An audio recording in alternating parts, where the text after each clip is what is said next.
Yo, what up, Motonosity? It's your boy, Adobo. I'm about to go on a ride, man. I'm just doing a wellness check on you. Nobody's heard from you in a while. Just seeing what you're up to. I don't know if you're like into the mowing lawns now. I remember in one video you said you were trying to mow lawns and integrate it into a new channel or something like that. Anyway, man, I called you to see if you'd be cool if I just kind of changed my name to Adobonosity. Kind of getting tired of Adobo Moto. I really like Adobonosity. Yeah, get back to me, Brent. Cool if I call you Brent. I'm about to hit up Fastlane D. He's acting kind of weird, acting like he's better than everybody now. I mentioned your name and he's like, Moto what? Yeah, man. Anyway, I'm gonna go for it, dude. Adobonosity. Later, Brent.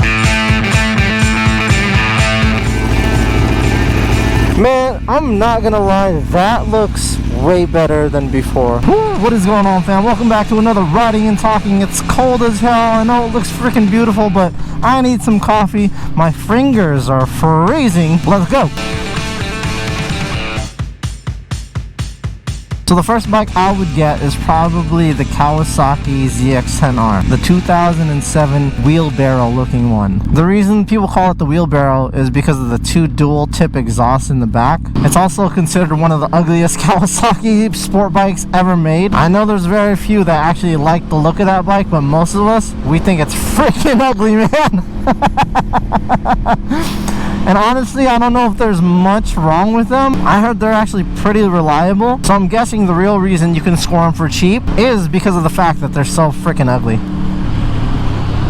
There's some older years that I would try to get too, like the 04, the 05. That bike is a pure race machine. I love it. If you can snag one of those for cheap, maybe somebody who doesn't know what they have, I'd try to put one of those in my garage. Next bike for me would be any of the CBRs from 2003 to 2007. 2008 was a huge change for the CBR, especially the 2008 CBR 1000 RR. But the generations prior to that, really good platform. It has a really ugly dash. It's very old looking, it's analog, and if you can get over that, those bikes are really great. You can get a good deal on a 600 RR or a 1000 RR from the 2003 to 2007. To me, that's the classic CBR look with the pointy dual headlights and the undertail exhaust. It's beautiful. It's a great bike. You could snag one of those pretty cheap with your income tax refund. Man, I was gonna try to make it over to Ruston, but I didn't realize how freaking cold it is. Like my fingers are frozen, dude. All right, let's go Suzuki next, because I know a lot of people are gonna be like, what about the Gsxr?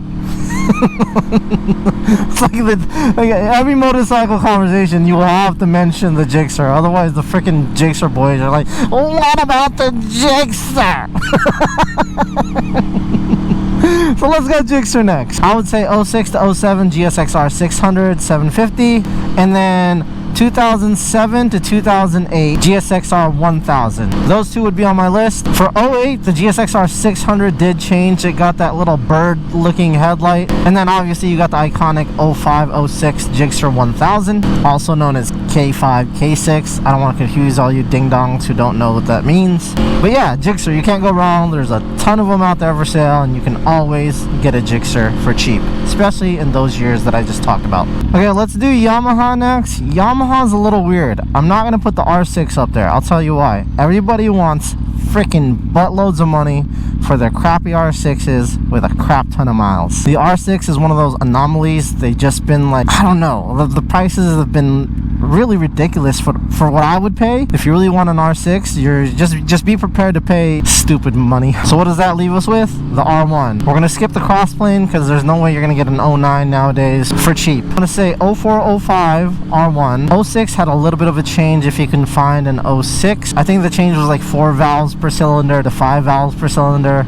I could be wrong. It might be the other way around. The 07, 08 Yamaha R1. Great motorcycle. I really love the look of that motorcycle. The headlights are a little bit different, and the fairing style and colors is, I don't know, I love the charcoal gray 2007 R1. It's such a beautiful motorcycle. Those years are becoming harder and harder to find, but I think you could still probably get a good deal on them because of the crossplane. Those bikes weren't necessarily bad, it's just everybody nowadays just wants the R1 crossplane because of the sound. Old R1s are your typical inline 4s. The R1 nowadays is more well known for their crossplane crank. So, oh my god, dude, it is freezing. I don't know how long I'm gonna be able to keep this up, guys.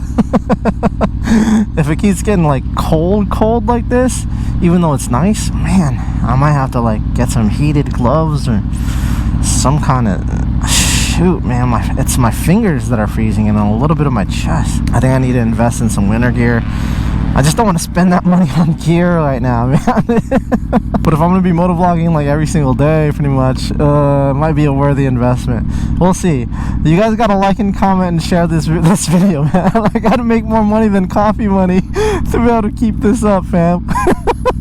Thank you guys for sponsoring today's video by liking, commenting, and sharing. I love you guys. I'm going to try to hit up some coffee because I've only ridden like a couple miles and my fingers are done, dude. Golly, gee whiz.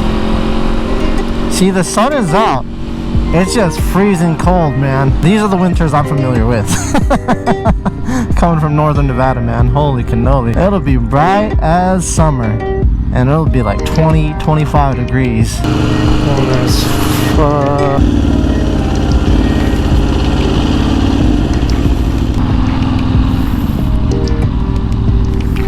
Alright, we're here. Bamboo. I think they got coffee here.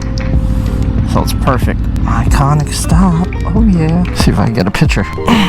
Oh yeah. Let's go. Hell yeah. Great place for an appreciation stop. Chinatown.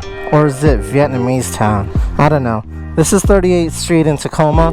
And this is where all the Asians are. Most Asians. I don't know. This place has some good halo halo. And they have a good like mochi. I don't know what it is. It's like a mochi brownie. I guess that's the best way to describe it. But I'm gonna go in there and get some. I had to look back at it one more time, man. It's such a beautiful motorcycle. Gee whiz.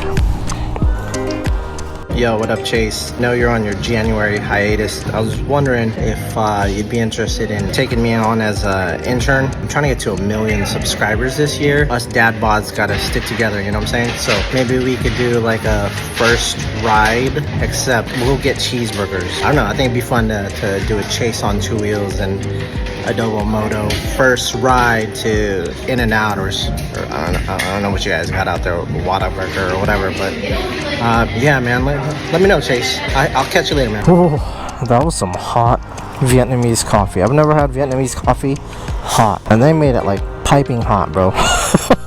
It took me forever to drink. Wanna hear a start? Woo.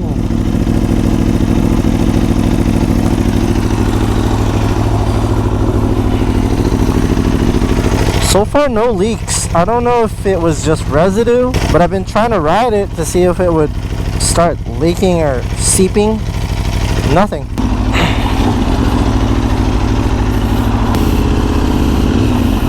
It is still freezing cold out here. It did not change. If anything, it got worse because the sun actually is starting to go down. Oh, this is the high school? What high school is this? Drost Auditorium. If you're from Tacoma, let me know what school that is. Alright, I got a confession to make, guys. This bike is way too tall for me.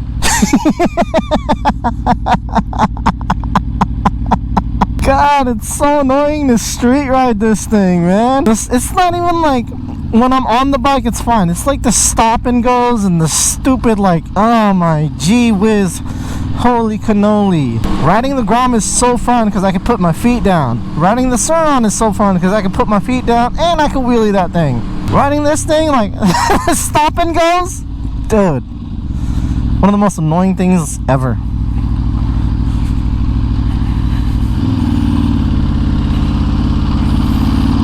Front tie, front tie.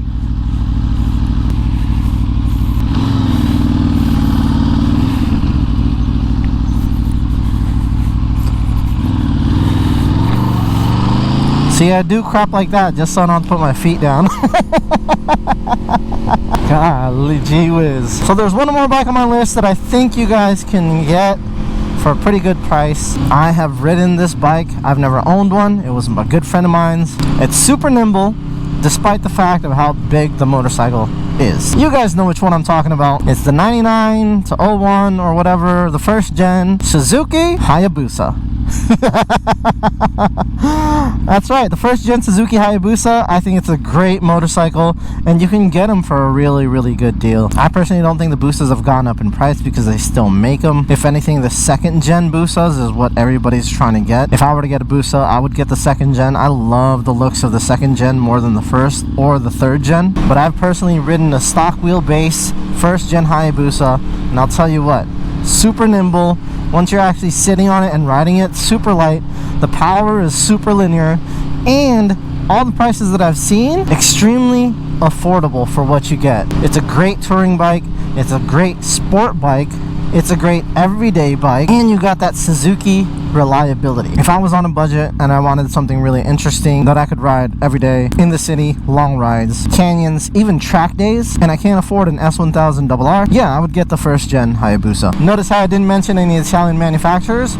Well, I just think those motorcycles are a little bit higher priced. Getting an older Ducati I don't think is worth it right now, and neither is getting an older RSV4. A lot of people just want a ton of money for their Italian bikes, even if they're older. And if you're considering an older RSV4, my advice would be to just wait, save up some money, and buy a newer RSV4. Yes, it's potentially the same bike. If you think about what the RSV4 is, it's a type of motorcycle that has minimal changes every year, and those changes are usually for the better. The one change I never really understood was the LED lights. I personally don't think it makes it look better, but that's more subjective than anything. If you're looking for something cheap, I honestly would just stay away from anything Italian. I'm not saying they're not great bikes, I'm just saying they hold their value a lot better than their Japanese counterparts. What is going on here? You guys want to know something that's funny though? The more they improve these motorcycles, like these new motorcycles, the more excited I get about new motorcycles. Wait, what? The more excited to get about old motorcycles. It's almost like the technology that they're putting in these bikes it's just getting a little ridiculous, man. It's like, how much more can they put into this, right? Somebody mentioned more lean angle safety. How safe can you really be leaned over? How much more safer can you be? I don't know. Like what? Like throw in some training wheels that pop out when you're leaned over so you don't slide? I don't know. I made a video about like why there's no 300 horsepower super bikes and why we'll never see it. Now I'm not saying like it's not a possibility, but I just don't see the point if they're selling to people who go out and street ride like this. The older I get, the more it makes sense that this category of motorcycles, 200 horsepower leaned over super bikes, doesn't make sense for the street. Naked bikes make sense. They're comfortable, they got the power of a super, and you know, they're geared for torque in the mid-range. All the things that you would want in the street. I've said it before and I'll say it again. I think I'm gonna end up on a Hayabusa eventually. That bike makes perfect sense to me. Yo, what up, Fast Lane? Hey man, I just came from a ride, bro. Every time I look at my bike, I can't help but to be like... Oh,